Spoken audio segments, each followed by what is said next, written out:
So I'm excited to share with you about how to have productive and compassionate conversations about abortion. And I'm curious, by a show of hands, how many of you have ever had a conversation with somebody that you knew supported abortion and tried to convince them to become pro-life? How did it go? Thumbs up, or kind of thumbs in the middle, or kind of thumbs down? That is the experience that most people have, myself included, especially when I first got involved. I still remember the first time I had a conversation with somebody about the issue of abortion. It was in my grade 10 math class. And growing up in British Columbia, the teachers in British Columbia love going on strike, especially in the public school. And so going to a private Catholic school, we didn't go on strike. And so we were 2 weeks ahead of the public schools. And so we weren't quite as efficient. We didn't need to be quite as efficient in our studies. And so at the beginning of a math class, my math teacher proposed this question. Unfortunately, sometimes teachers at Catholic schools are not pro-life. And he proposed a scenario that he read in a book called Freakonomics. Is anyone familiar with the book Freakonomics? It's a fascinating book. I don't think it needs to go to the top of your reading list, but it's a neat book. And what the argument was that in the country of Romania, when abortion was made legal, what they found was that approximately 16 years after abortion was made legal, the crime rate began to decrease. And so my teacher proposed this and said, wouldn't abortion be an appropriate solution to decreasing the crime rate? And as a pro-lifer, I put up my hand and I said, but sir, it's a baby. And he looked at me and he said, Cam, I know it's a baby, but what about the victims of crime? Don't their lives have value? But sir, it's a baby. I had no idea how to navigate that conversation. Thankfully, one of my classmates was a little bit more wise when it comes to how to communicate the pro-life position. And instead of stating a conclusion, she asked a question. She said, sir, could we agree that we don't want repeat offenders in our society? And he looked at her and he said, yeah, we don't want people committing multiple crimes. And she asked, would it be an appropriate solution to decreasing the repeat offender rate if we just killed everybody after their first crime? Then we wouldn't have to worry about anybody committing multiple crimes. At that point, my teacher found it convenient to dive back into math. Didn't really want to answer that question. And that's where we are today. And so that's what I want to talk about tonight. Or this morning, sorry. I usually give my presentations in the evening. That's what I want to talk about tonight. We all want to get here. We want to talk to people, and we want them to accept the pro-life position, right? That's what we want. Correct? Boom. How do we do that? How do we do that? That's what today is all about. And we're actually going to have an opportunity today to get some experience doing that. During the youth outreach time in the afternoon, we have an opportunity to implement some of the skills that I'm going to talk about into actually changing minds and, by the grace of God, saving lives. That is our goal. That is our hope. And we have seen these apologetic skills used time and time again to achieve just that. And so how are we going to get there? I'm going to walk through a bit of a system, I suppose. Every conversation about abortion is different. And that's because everybody in Canada has different reasons for holding the position that they hold. They may hold the position because they themselves have had a personal experience with abortion. They may hold the position of ignorance or apathy because they're unaware of the situation in Canada. They don't know that abortion is legal until birth in Canada. They don't know that abortion is happening nearly 300 times every single day. Or they may hold the pro-life position because they were simply raised in a Christian home or they never knew otherwise. And so we want people to end with this. But the system that I want to share with you is that instead of simply, like I started with when I was in high school, shouting out a conclusion, we want to navigate the conversation, first of all, by meeting people where they are at, by bridging the gap between where we are and where they are, so that they know that they're heard, so that they know that they're understood, so that they know that we are connecting with them. After that, we're going to go one of two directions. Often, We want to go to the core question in this issue, and I think that's incredibly important. And what is the core question when it comes to whether or not abortion is a human right or a human rights violation? That core question is the humanity of the preborn. Because if the preborn are not human, then no justification for abortion is necessary. And yet if the preborn are human, then no justification of abortion is adequate. And so that is the route that we want to go whenever we have the opportunity to. Meeting them where they're at, and then introducing the truth that we need to answer this question: when does human life begin? And should all members of the human species get human rights? And yet, as I mentioned, there are so many people in Canada who have been personally impacted by abortion. Blaise shared last night during his euthanasia apologetics the importance of heart apologetics. How to meet people where they're at and help them navigate their own personal experiences. Because when we understand that every year 100,000 preborn children are directly and intentionally killed by abortion, that means likely 100,000 mothers and fathers and cousins and siblings and grandparents and neighbors impacted by abortion. And so we need to realize that this issue hits to the heart for so many people, and we need to engage them where they're at. We need to talk with them, and we need to minister to their heart, helping them find hope and healing, while also walking them towards that acceptance of the pro-life position. And so sometimes we go in between those two middle area conversation elements. Sometimes we'll go back and forth between talking about the humanity of the preborn and talking about the situations in which people were placed in, why they may have chosen abortion. It is absolutely essential that we do this. And through these conversations, we are able to walk people towards becoming fully pro-life. And so that's the goal today.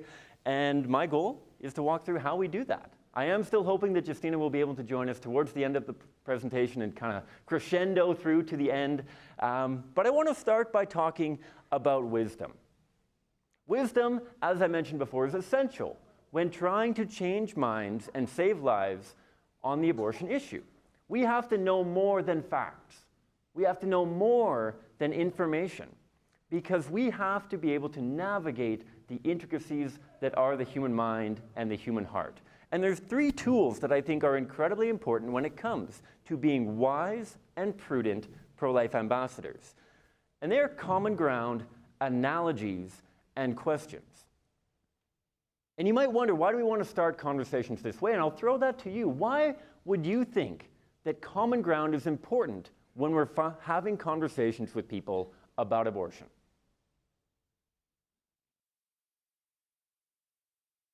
To establish a trusting relationship, exactly.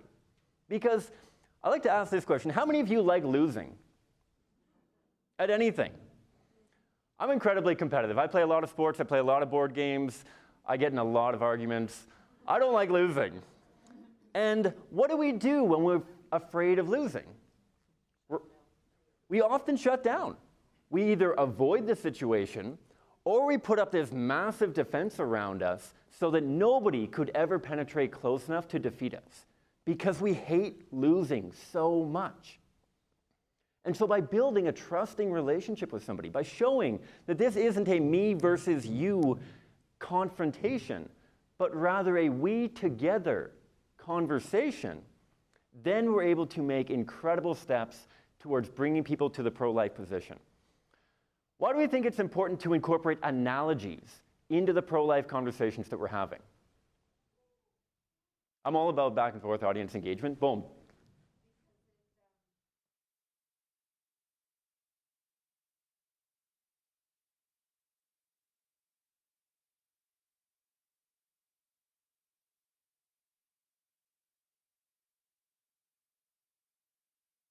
I think that's a great answer. That obviously the abortion issue is very emotionally charged for many people.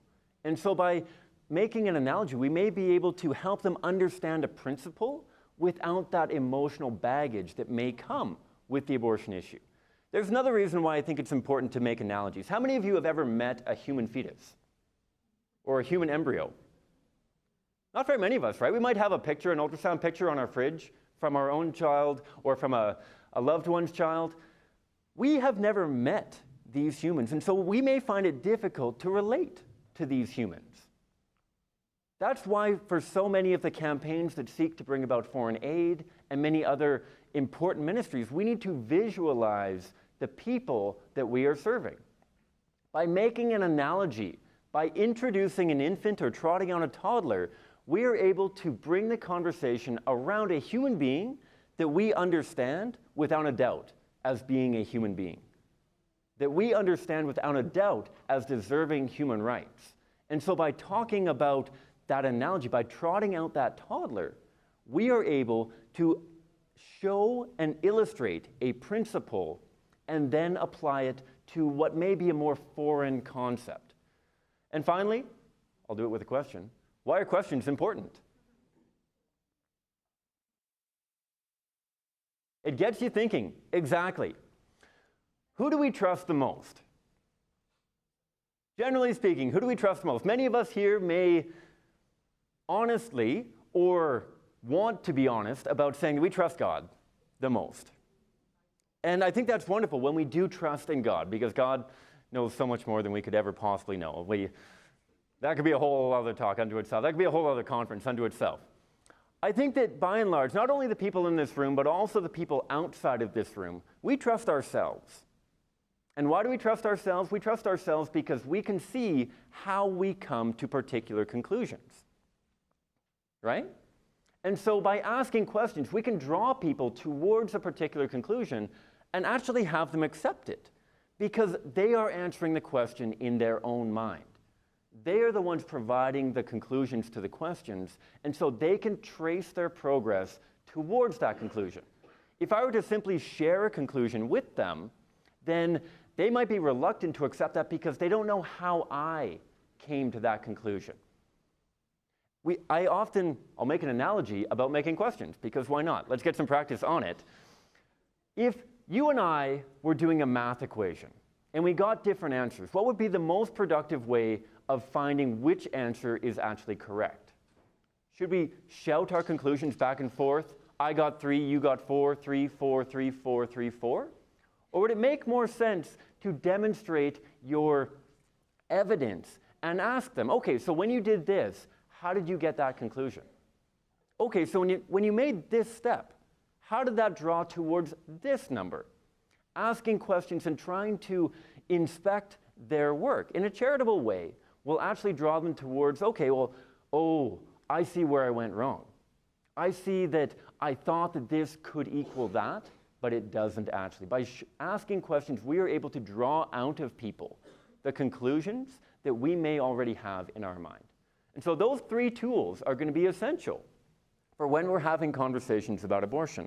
Because what we find when we ask people how they feel about abortion or what they think about abortion, oftentimes they will respond by saying they support abortion because of a particular hard circumstance.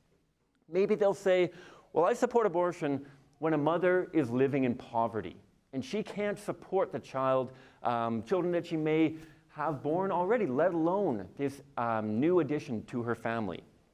Maybe they'll say, I support abortion when a mother is faced with a decision between a child and her career or her education.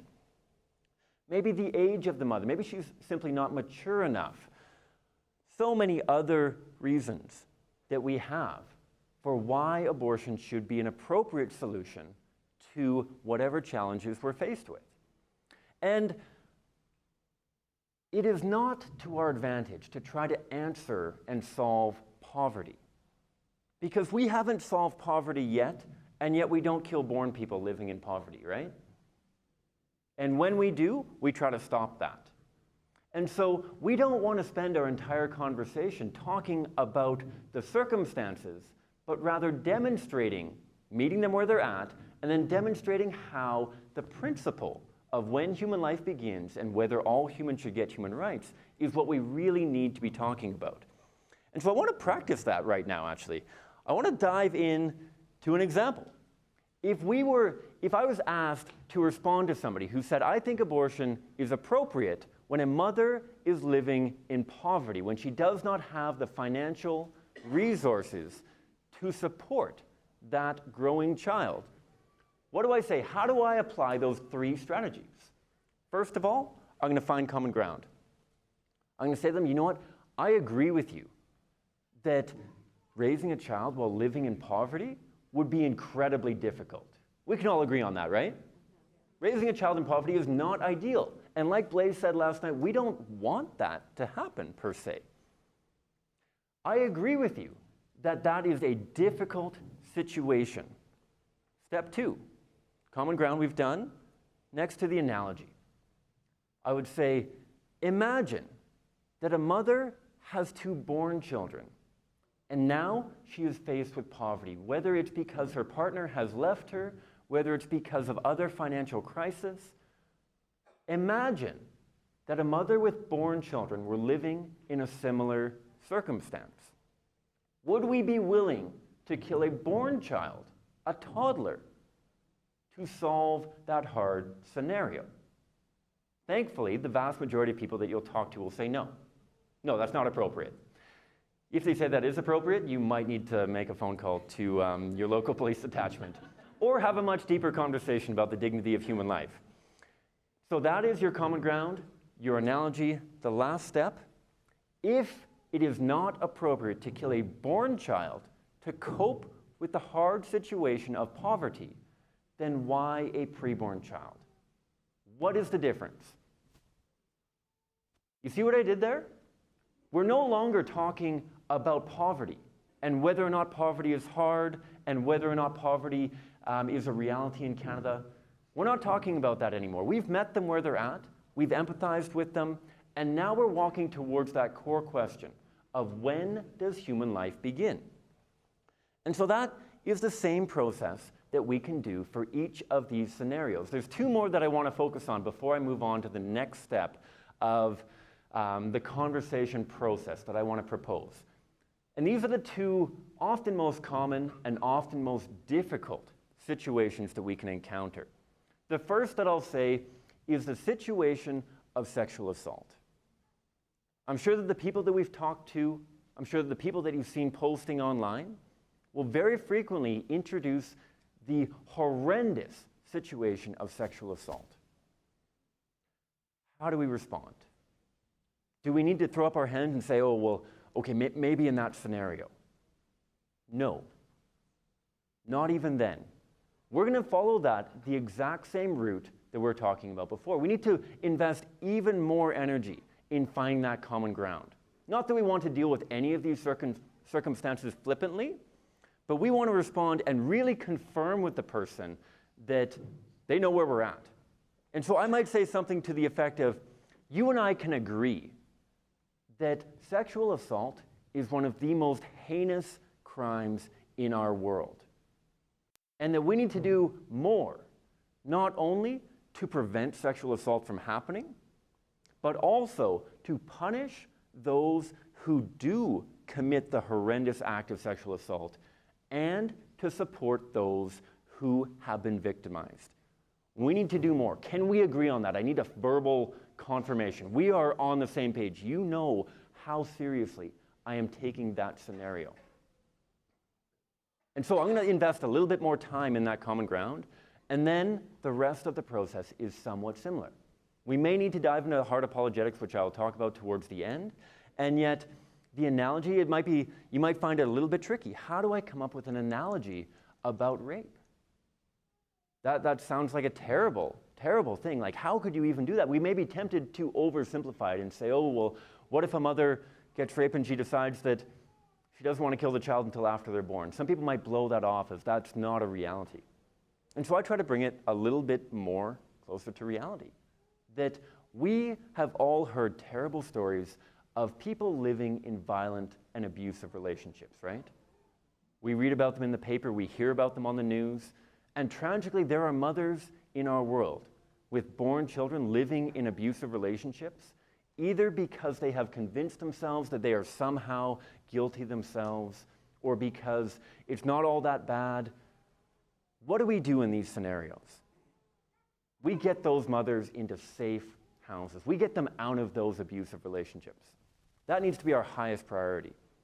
And yet after that, once they come to realize, you know what, this was a terrible, terrible situation.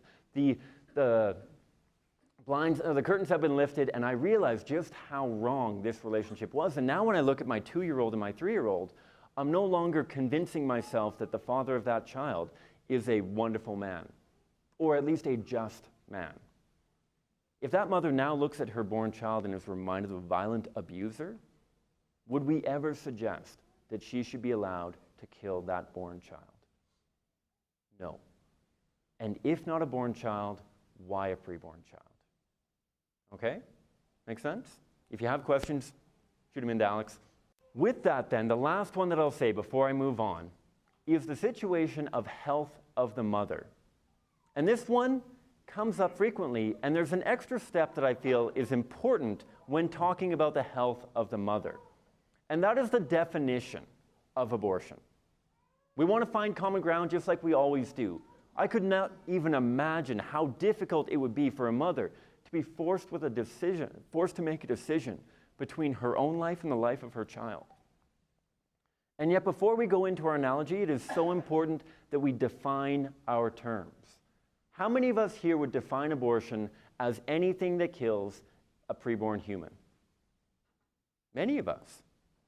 And yet I want to add to that definition. I want to add by saying abortion, in my mind, and I would love to have a conversation about this, abortion ought to be defined as the direct and intentional killing of a preborn child.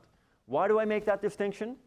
Because there are medical procedures that do not intend and do not act directly on preborn children that may bring about their tragic, though not unjust, death. And I'll give you a concrete example of that. Several years ago, there was a mother living in the Dominican Republic. And she was a young mother, and she was diagnosed with very late-term cancer. And yet the doctors thought that if they gave this young woman cancer treatment, that they might be able to save her. And yet this woman had an extra complication in the eyes of the world, that she was also pregnant. And the doctors told her that if she were to choose chemotherapy and radiation, it would save her life, but it would tragically bring about the death of her child. When abortion advocates worldwide heard this story, they thought, finally, we have a case. We can break the pro-life position.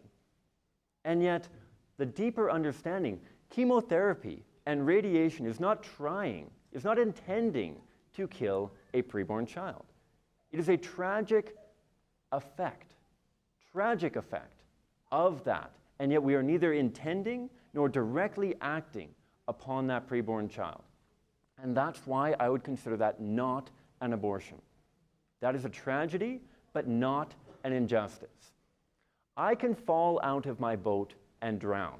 And if Alex is in the boat with me and he cannot save me, then that's a tragedy. And yet if Alex pushes me out of the boat and holds my head underwater, I have drowned in both situations. And yet in one, there is intent and there is injustice. And in the other, there is tragedy. And that's a distinction that we need to make when we're talking about abortion. Does that make sense? Excellent, thank you. Moving on then, what's the next natural question that we're going to ask? We're talking about the humanity of the preborn now. And this is where the conversation goes. But they are not human. They are a clump of cells, they're a blob of tissue, they are something different than you and I. And you might feel like you are ill-equipped to answer that question. You might feel like, you know what, I wasn't very strong in biology in high school, let alone in university. You don't need to have a doctorate degree in biology to know when human life begins. You don't need to have a doctorate degree in biology to be able to convince somebody else as to when human life begins. I want to propose 4 questions that I have used on countless occasions that have literally brought people from a complete support of abortion to a complete rejection of abortion in less than 5 minutes. And you may not believe that, and if you don't believe that, then sign up for door knocking today. And you will see that happen before your eyes by the grace of God. So the first question that we want to ask people when we're talking about the humanity of the preborn is, do you believe all humans should get human rights? We want to use the language of human rights because that's what's going to resonate with people in a secular culture. Instead of talking about human dignity initially, we want to talk about human rights because that's language that can be received by anybody, regardless of their faith background or absence of faith background. We all agree that we need to go deeper, that only talking about abortion is not sufficient for Christians. We need to go deeper than talking about human rights. We need to ask, where do human rights come from? And yet the vast majority of people, this will resonate with them. And so this is the first question we want to ask time and time again. The second question is, if something's growing, isn't it alive? Is there anything that's growing that isn't alive? I love getting creative answers on that. I've heard lots of different things. I've heard icicles. I've heard stalagmites. I've heard lots of different examples of things that appear to be growing but aren't really growing. My favorite one is flames in a fire. The warmer it gets, the bigger the flames get, they're growing and they are not alive. And while some people might debate whether or not fire is alive, somebody like me who loves sitting out at a campfire all night long and there's life in there for me, I know there isn't biological life and that there's a difference between construction and development. There's a difference between tacking more stuff on the outside of an icicle or a stalagmite and providing the resources of life to a living entity and having an internal force direct the growth and development of that entity. My favorite one, though, is when people say, well, grass is alive and you cut your lawn, don't you? Thank you. That is exactly the route that I want to go. Because the next question that I want to ask is, if two humans reproduce, what will their offspring be? Are we ever worried when we find out that our sister or our wife or our daughter is pregnant? Are we ever worried that, oh no, maybe they'll be the one who delivers a cat or a dog? We'll be the shame of the neighborhood. We'll have to move and change our names and all that kind of stuff because we don't want to be on the record as being those humans that gave birth to something that wasn't human. No, we never worry about that. We know that humans reproduce to have more humans. And so if we know that there is life from the very moment of fertilization, from 1 cell to 2 cells to 4 cells to 8 cells, that growth indicating life, and that living organism has human parents, that living organism must be a living member of the human species. And if they're a living member of the human species, wouldn't that mean that abortion, which kills a living member of the human species, wouldn't that make abortion a human rights violation? So many people in today's society are aware of the importance of defending the human rights of the weak and vulnerable. I think that we've made incredible steps in many areas of society, defending the weak and vulnerable. And yet, when we understand this, when we understand that preborn children are living members of the human species from the very moment of fertilization, can we not agree that abortion must then be a human rights violation? And yet, you might have people that try to challenge a couple of these points. We know that questions 2 and 3 are focused on biology. And maybe people will say, oh, well, you're just exploiting a loophole. Just a common sense kind of loophole. This isn't actually a living member of the species. What do I suggest then? Do you then say, you know what? Oh no, I'm not a doctor in biology. I thought that was going to work and it didn't work. What do I do now? What should you do now? Pull out your phone. How many of you have internet on your phone? Most of you. How many of you have ever Googled, when does human life begin? Guess what? You don't get some statement from the Pope. You get a whole lot of statements from very credible, very secular biologists acknowledging that human life begins at fertilization. This is not a Christian point. This is not something that you read in some obscure chapter of the Bible. This is something that literally every credible biologist will acknowledge. Okay? And so you don't need to carry this textbook in your back pocket because you probably have your phone in the back pocket. And whether you're like me and you don't really like having a smartphone and you kind of wish that you had a job that you didn't need a phone at all, or whether you love your phone, you can whip out your phone and say, hey, let's Google it together. What do you say to that? We can do it on Google if you want. I don't work for Google. I'm not trying to pump them. If you're a Bing person or if you're a Yahoo kind of person, do whatever your favorite search engine is. You will find time and again that unless you are reading literally from the Abortion Rights Coalition of Canada website, you will read that human life begins at fertilization. All right? And yes?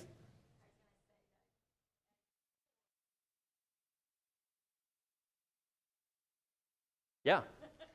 We see in the news all the time how corrupt some of these major entities are and how, like Christian ads and whatever else are getting knocked down by Google or Facebook or these other entities. And that's a whole nother conversation. And yet, even Google can't deny human life begins at fertilization. They don't have enough results to even pull one page because all of the results that they're pulling are coming from either the Abortion Rights Coalition of Canada or a credible biological source.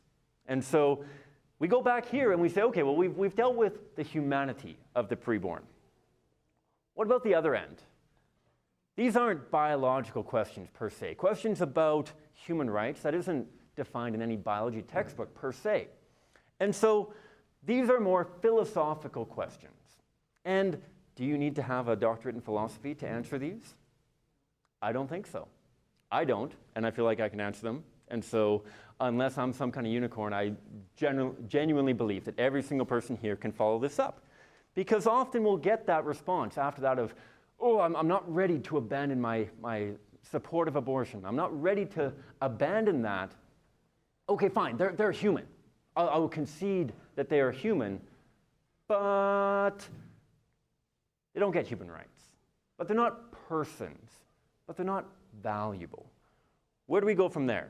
It can be incredibly frustrating. And yet when we look at ourselves as adults, everyone in this room knows that this is a living member of the human species and that they should get human rights.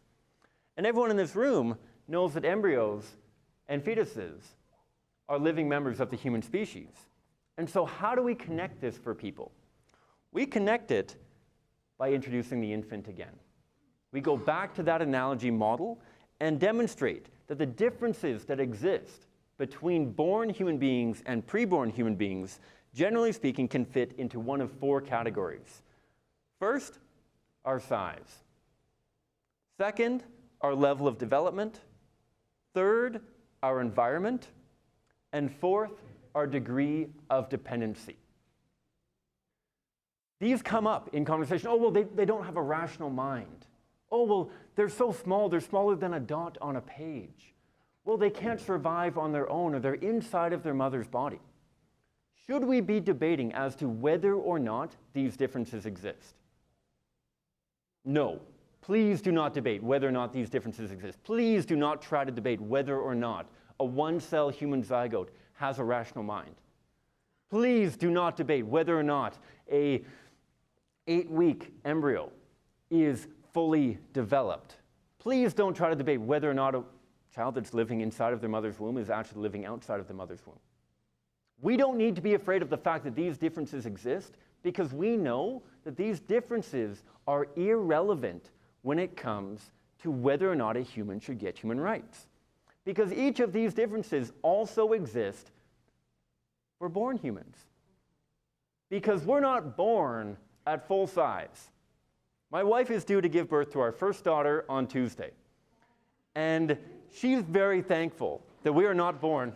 Thank you. We're super excited. So I keep an eye on the door in case I get a phone call saying that, that the baby's on the way and then I'm going to have to pull somebody else up here to do this presentation. She's very thankful that human babies aren't born at full size because there aren't very many people who'd have more than one, let alone the one. We also know that newborn children are not fully developed. We know that based on their sensory organs. We also know that based on their reproductive organs. Human beings are not fully developed when they're first born. And yet we don't kill them after they're born, right? And so if level of development doesn't matter after you're born, then why before you're born? We can trace each of these towards a conclusion that we've seen time and time again throughout history. And that is that when people discriminate human rights when people say that you have to be human plus X, they are never doing that because they want to give more human rights out. They're doing that because they find it advantageous or convenient to deny human rights. And we have seen that, like I said, throughout history. We have said in the past that you had to be human plus Caucasian to get human rights. We have said that you have to be human plus male to get human rights. And we have said that you have to be human plus able-bodied to get human rights. Right now, we are saying that you have to be human plus a particular age to get human rights. Abortion is age-based discrimination. Every justification that we have for why we can kill a preborn child but not a born child is directly tied to the age of that human. Abortion is age-based discrimination. And so, with that then, I think that it is absolutely essential that we, as pro-lifers, come to know the reality of what abortion does to a preborn child. At CCBR, we are convinced that it is essential for committed, confident, and competent pro-life action to be acquainted with the victims of who it is that we are defending. People ask me every day why I go out day after day to have conversations with people about abortion. For the last 7 years, I've been having about 1,000 conversations a year with completely random strangers who will say all sorts of different things. And sometimes, I gotta be honest with you, there are days when I don't want to go out and talk to people. There are days when I don't want to be active in the pro-life movement. What inspires me to be active? Certainly the testimonies egg me on. I have that desire for that wonderful God-given gift of seeing somebody change their mind. But also I'm reminded of the 300 preborn children who are killed by abortion.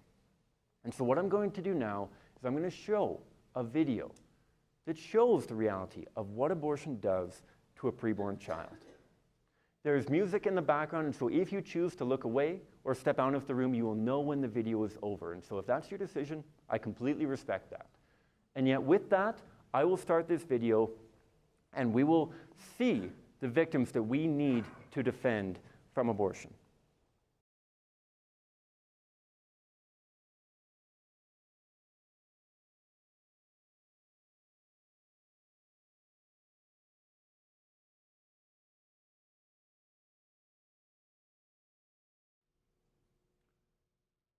Now is the time to make justice a reality for all of God's children.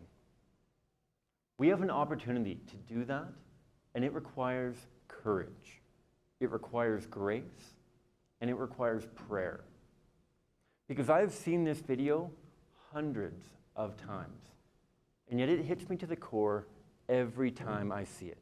And I'm sure many of you have the same response. Because those children are not simply statistics. Those children are not numbers. Those children are not principles. Those children are God's children. And those children are our children.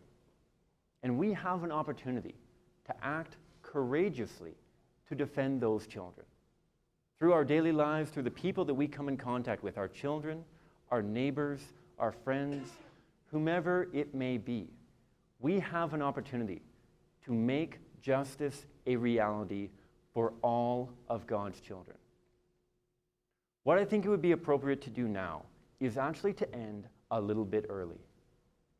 And I know that many of you have texted in questions. What I think it would be appropriate to do would be to spend some time coping with that reality, understanding the magnitude of the issue that we're dealing with, but also understanding the opportunity that we have to respond to it.